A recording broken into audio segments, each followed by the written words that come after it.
Alors notre troisième candidat, c'est celui que personne n'attendait ici, peut-être même pas lui en fait, puisque c'était la surprise de ce début d'année, après déjà la surprise de l'élection, de la désignation de François Fillon à la primaire de droite fin 2016, Benoît Hamon désigné par la primaire de la Belle Alliance Populaire, avec un score plutôt confortable, il l'a fait, avec un programme résolument à gauche, en tout cas pour ce qui concerne la protection sociale et certaines mesures de santé. Par exemple, évidemment, ce revenu universel dont on parle tant et qui est encore estimé en début de semaine là, à plusieurs centaines de milliards d'euros, alors que ce n'est pas du tout le chiffrage de Benoît Hamon. Par exemple, sur la reconnaissance du burn-out comme une maladie professionnelle, ou encore sur la fameuse question des perturbateurs, j'en suis perturbée, endocriniens.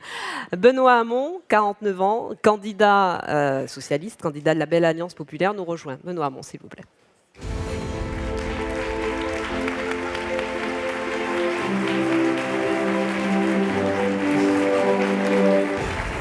Vous allez bien ? Bonjour et bienvenue. Je vous invite à rejoindre le pupitre. Vous avez 5 minutes. Merci. Bonjour à tous. Je suis très heureux, très fier de parler devant vous. Je voudrais évidemment saluer le président Thierry Baudet et saluer à travers vous l'ensemble des sociétaires, des adhérents des mutuelles qui composent la mutualité française. Saluer Étienne Cagnard qui est là également. Je ne vais pas vous saluer tous. Vous êtes nombreux que je connais bien pour avoir travaillé avec vous. Quand j'étais ministre de l'économie sociale et solidaire, et notamment sur un certain nombre d'aspects du développement de la mutualité en Europe, la définition de la non-lucrativité qui ne correspond pas exactement en Europe avec celle que l'on a en France, pas seulement ça, évidemment, le statut de la mutuelle européenne qui est un vieux cheval de bataille de la mutualité française et qui est resté, qui n'a pas beaucoup progressé, et les conditions dans lesquelles on applique aujourd'hui à la mutualité un certain nombre de règles qui s'appliquaient jusqu'ici au secteur bancaire et assurantiel. Je pense notamment au fit and proper qui change la gouvernance du modèle mutualiste, mais ce n'est pas de cela dont je veux parler aujourd'hui. Je vais vous parler de la santé à travers 3 aspects. D'abord la question de la transition épidémiologique, ensuite la question de l'accès aux soins, et enfin j'aborderai la question centrale de l'hôpital. Je veux commencer par le phénomène le plus important à mes yeux.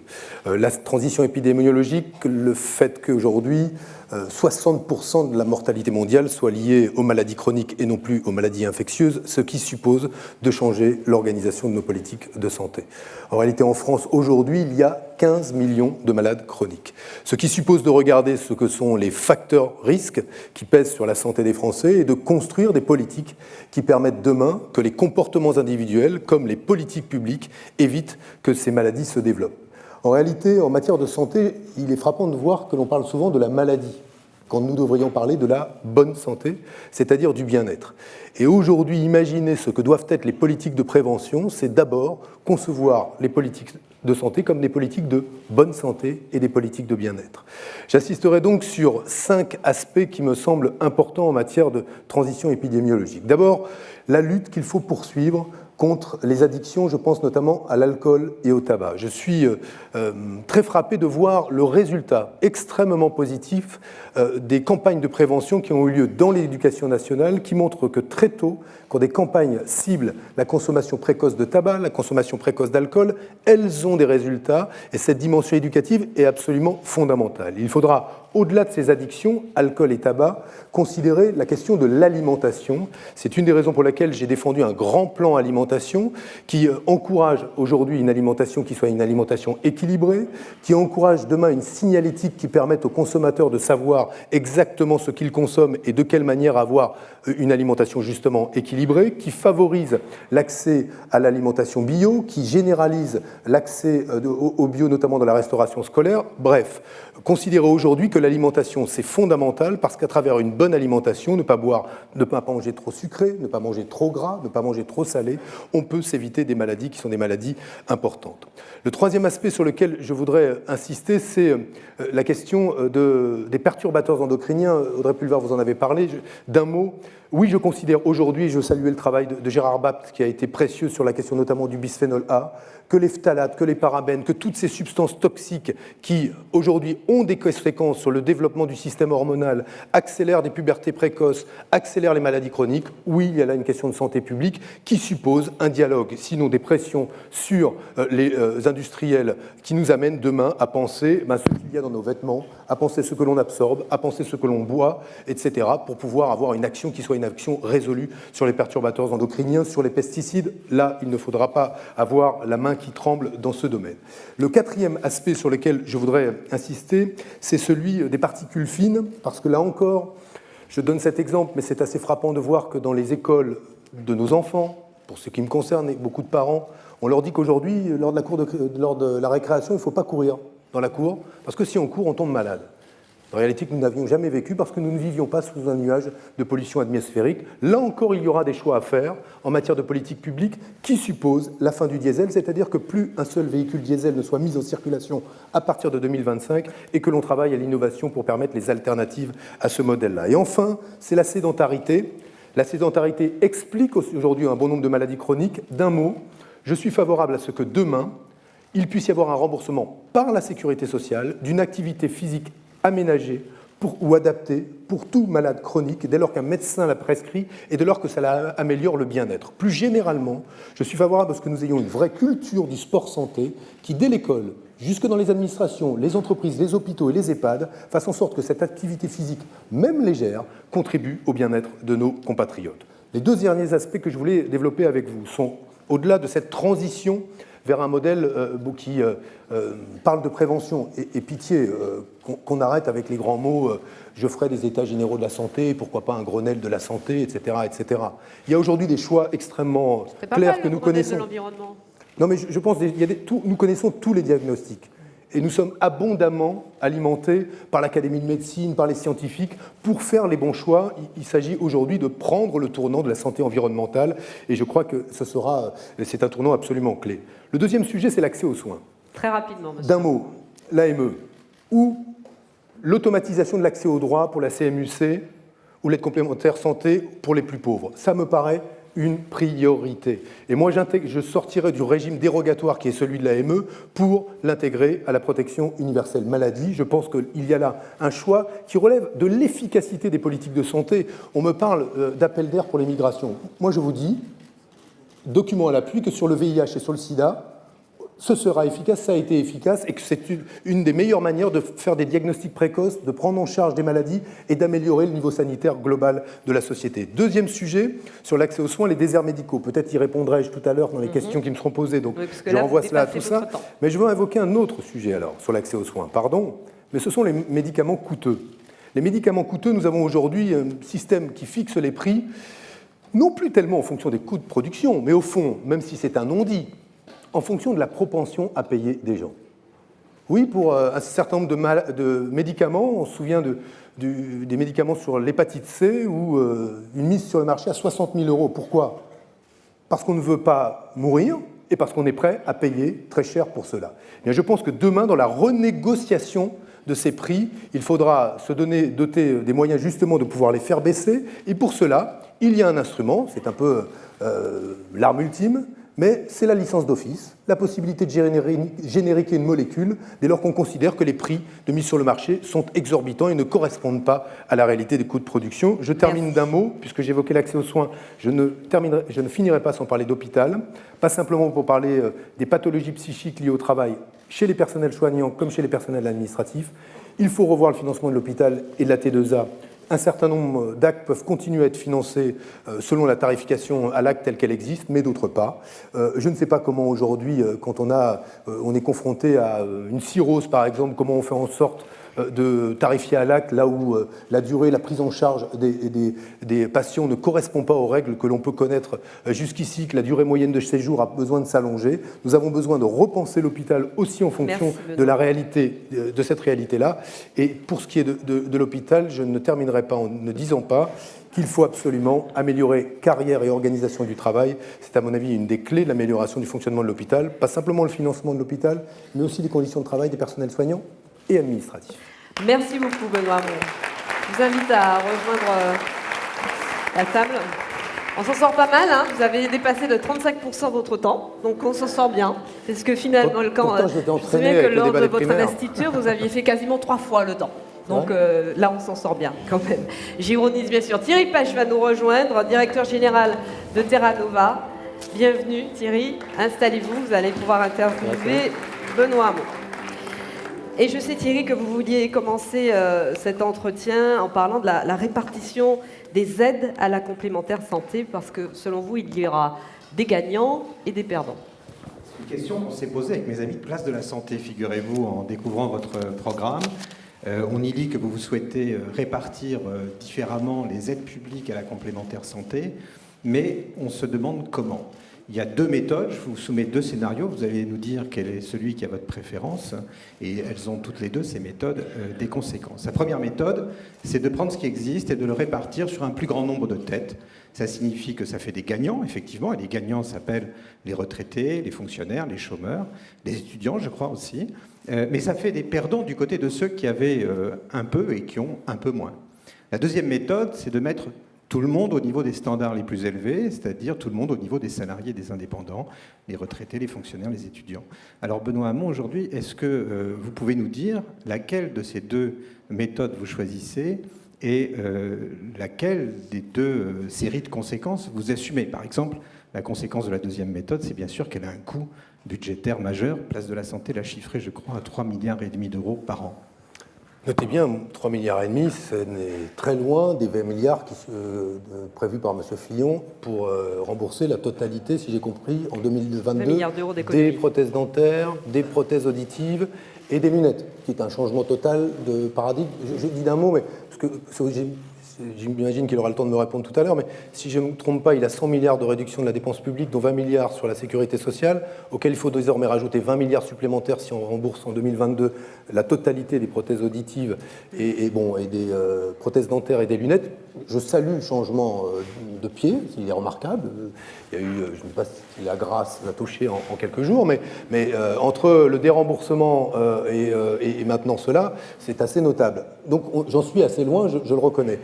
Il y a un troisième scénario, si vous me le permettez, qui pourrait être envisagé qu'on améliore la part, en tout cas le remboursement par la sécurité sociale, si on redéployait une partie de ces aides, c'est-à-dire qu'on les diminuait pour ceux qui en bénéficient et qu'on les réaffecte différemment.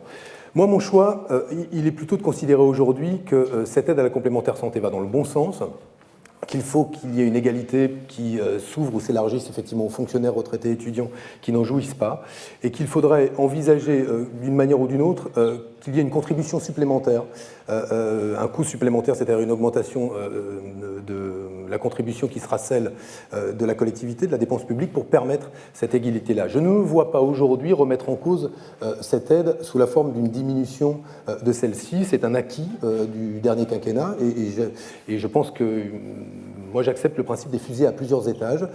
Cela aura incontestablement un coût. La montée en puissance, nous l'évaluerons au regard des économies que nous ferons par ailleurs. Mais il me semble aujourd'hui que diminuer le montant de cette aide pour les salariés du privé, pour l'augmenter, pour en tout cas permettre son accès en clair aux fonctionnaires, c'est pas tant un redéploiement aujourd'hui que le fait d'autoriser un coût budgétaire supplémentaire qui sera progressif. Vous savez, les fusées à plusieurs étages, moi-même je l'assume pour le revenu universel d'existence qui fonctionnera en plusieurs tranches, parce que du jour au lendemain on n'opère pas un transfert de richesse. J'ai vu que je ne sais plus quel. Donc vous nous confirmez qu'il ne coûtera pas 400 milliards d'euros. C'est pas ça, si, c'est un transfert de richesse, mais ça n'est pas un coût pour le budget de l'État. Je veux rappeler simplement que ça n'est pas de l'argent public, c'est un transfert de richesse. De quelle manière s'organise-t-il? S'il n'y a pas de réforme fiscale, le revenu universel d'existence est infinançable. Mais moi, je l'ai dit depuis le début. Et c'est pour ça que j'assume, et pardon si ça choque et heurte ceux qui adorent les programmes marketés à la virgule près, et que personne n'applique d'ailleurs jamais derrière, mais moi j'assume, oui, qu'il y a un processus dans lequel, comme toujours pour la sécurité sociale, on se fixe un cap, On dit où on veut aller et on construit les solutions pour y parvenir, comme nous l'avons fait pendant 70 ans avec la sécurité sociale. Même les traités européens, on ne les applique pas. Thierry, je crois que vous vouliez intervenir sur ce point. Ça veut dire que vous choisissez la deuxième option parmi les deux que je vous ai proposées, très clairement.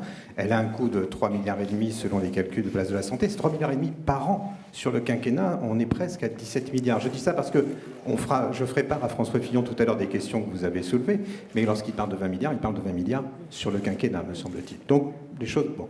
Deuxième question.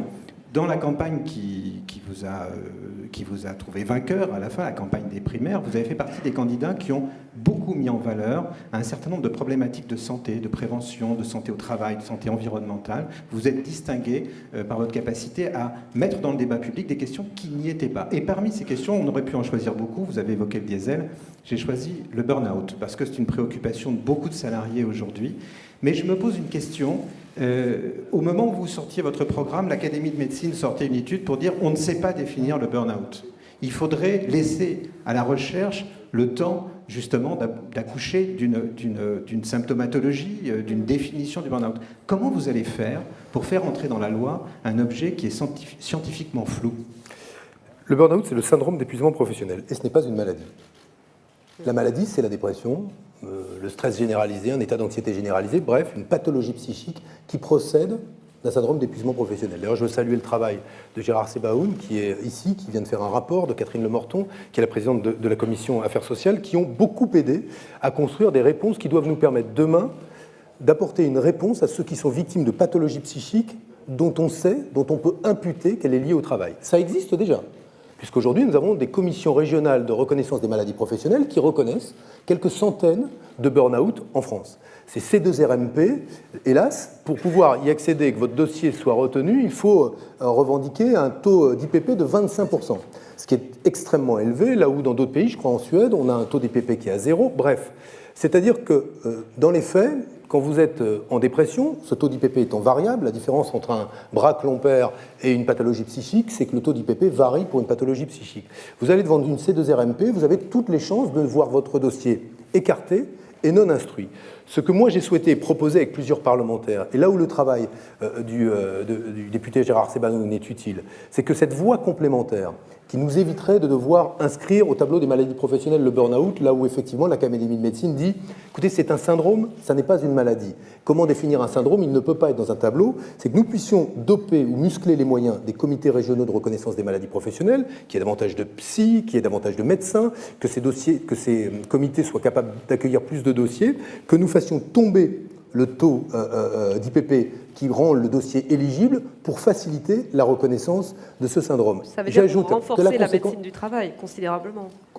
Entre autres, mais ça en général. Mais la conséquence, c'est quoi? Désolé d'en arriver là, mais dans les faits, comment a-t-on fait pour diminuer le nombre d'accidents du travail sur des chantiers dans le bâtiment? En mettant en place un système de cotisation où vous payez d'autant plus que les accidents sont nombreux. Et moi, je pense que dans des entreprises qui choisissent par des méthodes de management comme le lean management, le management par le stress, ce n'est pas le cas de toutes. Il y a des entreprises vertueuses qui choisissent le bien-être des salariés parce qu'elles ont la confiance dans leurs salariés et savent qu'on est d'autant plus productif que quand on est heureux d'aller au travail. Mais là où il y a une multiplication des pathologies psychiques liées à un management agressif, dur, là où le travail colonise la vie personnelle. Vous le savez, vous êtes dans des métiers où il n'est pas rare, comme 1 cadre sur 3 en France, que vous répondiez à un email après 20 heures. 22h30 hier, Thierry, je crois. Oui, mais ça n'est pas normal. Non, mais ça va, je suis très heureux. Non, mais quand le temps de travail... Oui, mais vous, oui. Non, mais nous, on l'a choisi. Mais non, mais nous, oui, voilà. Mais évidemment, ce qui est bien, c'est qu'on parle souvent de travail avec des gens heureux de travailler. Mais pardon de le dire, il y a des gens qui ont un travail, peuvent même parfois avoir un bon salaire, mais ne sont plus heureux d'aller au travail, voire en souffrent. Donc, pour changer, pour prévenir cela, il faut modifier l'organisation du travail. Les entreprises seront d'autant plus incitées à changer leur organisation du travail que, oui, là où il y aura une sinistralité forte, elles paieront plus de cotisations à la branche accident du travail, maladie professionnelle. Vous proposez en réalité un système qui permette d'instruire beaucoup plus de cas et de demandes de cas individuels. Vous avez estimé à 3,2 millions de salariés les personnes concernées potentiellement par le burn-out. Donc vous ouvrez un énorme guichet en réalité. Ces procédures vont être très probablement souvent sollicitées. Vous ne craignez pas un effet d'engorgement justement C'est pas moi qui le dis, c'est le cabinet Technologia. C'est pas forcément le 3,2 millions est un modèle qui permet d'estimer le nombre de personnes exposées à un risque grave de pathologie psychique liée au travail. Je pense que la voie complémentaire, ça reste une voie qui, à mes yeux, est imparfaite. Pourquoi ? Parce qu'elle suppose qu'une personne en dépression à cause de son travail se prenne en charge, même si elle est accompagnée, et aille déposer elle-même un dossier. C'est dur. C'est dur. Et en soi, je vous le dis, j'en ai beaucoup parlé avec les députés, ce n'était pas la proposition qui avait ma faveur au départ. Mais il me semble aujourd'hui qu'en l'absence de consensus, d'une part parce que l'Académie de médecine reconnaît qu'il y a un sujet, mais que ce n'est pas une maladie, en l'absence de consensus entre les partenaires sociaux, j'en ai parlé au MEDEF, pas d'un fol enthousiasme pour reconnaître le burn-out comme maladie professionnelle. Donc c'est difficile donc, de l'inscrire au tableau des maladies professionnelles, d'où l'intérêt du travail qui a été fait par l'Assemblée nationale, d'où l'intérêt d'explorer la voie complémentaire. J'espère que cela nous permettra en tout cas de prendre la mesure du fait qu'il n'y a pas que 300 ou 400 burn-out reconnus en France quand il y en a en Belgique 11 000. Ouais. Simplement pour dire que, sauf à ce que la Belgique soit très stressée, c'est peut-être parce que nous ne reconnaissons pas assez le burn-out que nous en sommes là. C'est une hypothèse sérieuse qu'il faut prendre en compte. Il faut quand même qu'on parle des déserts médicaux. Un dernier sujet, parce qu'on me demande une dernière question, sur le non-conventionnement, la proposition que vous faites du non-conventionnement des médecins qui iraient s'installer en zone surdotée. Ça signifie en clair que les patients qui iraient consulter ces médecins ne seraient pas remboursés. Alors, oui. vous avez dit, je crois avoir retrouvé des déclarations de vous publiquement, que vous n'étiez pas favorable à des mesures coercitives en matière de lutte contre les déserts médicaux. Mais finalement, vous adoptez une mesure qui est assez coercitive.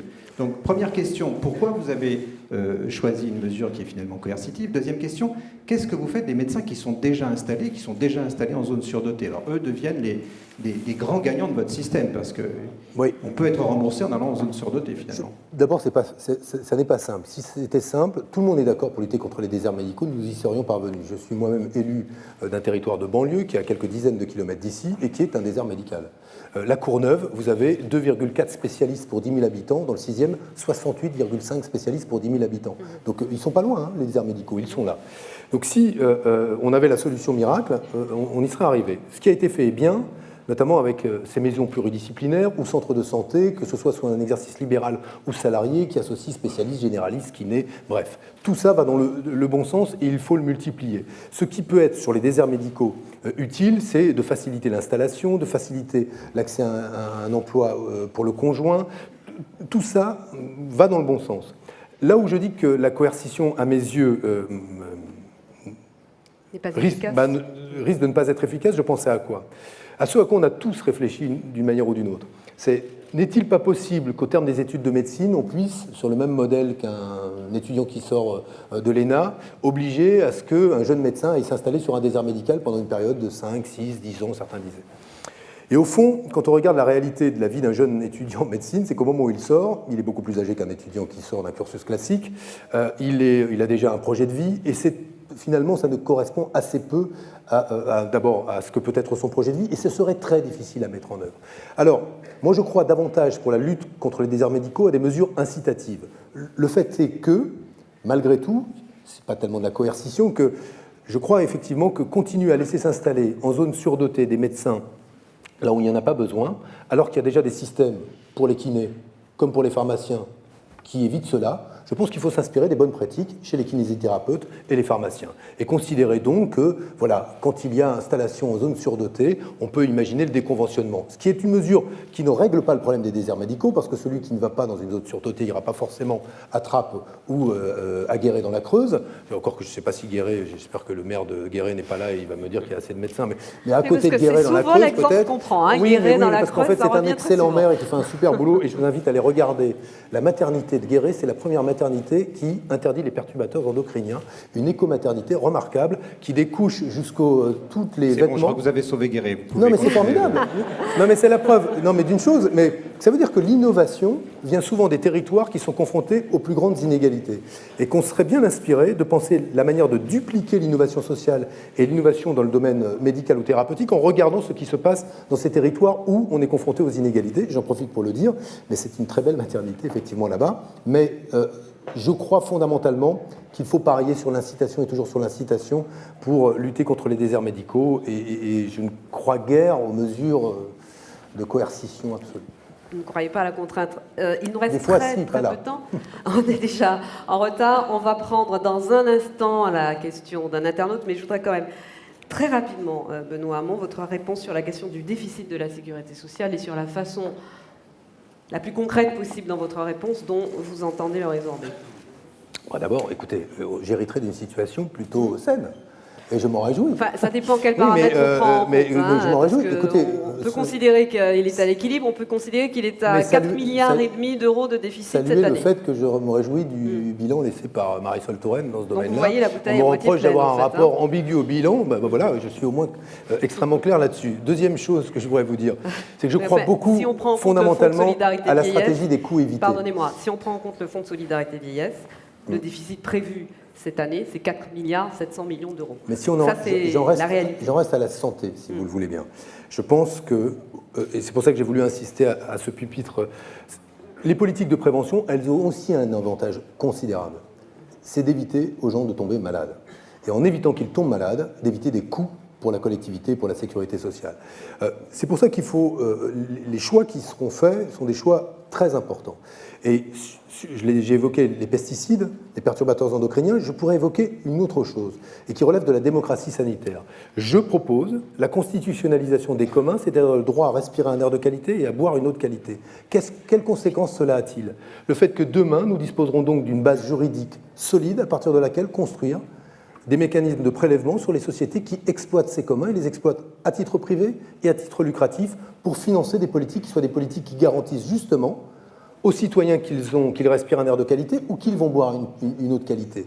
Il y a des investissements considérables qui devront être faits dans le domaine de l'agriculture, qui devront être faits dans le domaine de l'industrie, dans le domaine des transports, et je conçois que ces choix-là sont des choix parfois difficiles à entendre pour un certain nombre d'industriels auxquels on dit demain vous devrez substituer à une substance toxique une autre moins toxique. Mais si nous ne faisons pas ces choix d'un mot, nous tolérons que pour 5, 10 ou 15 ans, nous allons avoir de grands scandales sanitaires dans ce pays, des grands scandales sanitaires liés à ces perturbateurs, à ces pesticides et finalement à un environnement que nous laissons délibérément se dégrader en dépit de la documentation scientifique et médicale que nous avons sur ces sujets. Pas vraiment répondu à mes questions, mais je ne vous en veux pas, puisqu'on n'a pas le temps. De toute façon, on va prendre la question d'un internaute dont je n'arrive pas à lire le prénom ou le pseudo. Comment garantir l'accès aux soins à tous, partout? Alors, il faut répondre très vite, s'il vous plaît, Benoît Hamon. Vous avez déjà en partie répondu à cette question. Je parlerai d'hôpital. Et au fond, aujourd'hui, le lieu vers lequel on va quand on n'a pas de médecin, et tant qu'il n'y en aura pas assez, on continuera à aller vers l'hôpital, l'hôpital est souvent le service des urgences. Je pense que demain, il faut aussi qu'on développe des innovations permettant d'adosser un certain nombre de permanences de médecins généralistes avec des hôpitaux, c'est-à-dire en leur permettant d'exercer leur profession en journée, parfois sur des horaires décalés, en lien avec les hôpitaux, dans des lieux qui seraient dédiés à cela, de façon à désengorger les services des urgences, les services des hôpitaux, de patients qui cherchent un médecin généraliste tout simplement, ne le trouvent pas près de chez eux et voudraient simplement une consultation qui est une consultation classique pour laquelle ils ressortiront vite. Mais fondamentalement, aujourd'hui, nous devons repenser l'hôpital. J'en ai dit un mot tout à l'heure, pas assez longtemps à mes yeux, mais objectivement, ça ne peut plus durer, ou ça ne marchera plus, le fonctionnement de l'hôpital tel qu'il existe aujourd'hui, quand un chef de service s'entend appelé par le directeur d'hôpital pour lui dire « Écoute, ta DMS, durée moyenne de séjour, elle est un peu longue. Elle est un peu longue, il faut la réduire. » Sauf qu'aujourd'hui, mais dans un certain nombre de services, ça n'a pas de sens. Parce que le soin que l'on apporte aux patients, souvent aux familles qui les entourent, est un soin qui va au-delà du simple fait de brancher une perf, de faire avaler une molécule ou de faire une opération ou un acte médical. Et c'est la raison pour laquelle nous devons repenser le fonctionnement de l'hôpital aussi au regard non seulement des maladies chroniques, mais de tous ces soins, de tous ces savoir-faire qui sont ceux des personnels soignants et qui contribuent à ce qu'on sorte en meilleure santé de l'hôpital que l'on y était entré. Merci beaucoup Benoît Hamon, merci à vous, merci Thierry Pêche. On va vous retrouver tout à l'heure Thierry. Je vous laisse repartir par ici. Merci beaucoup.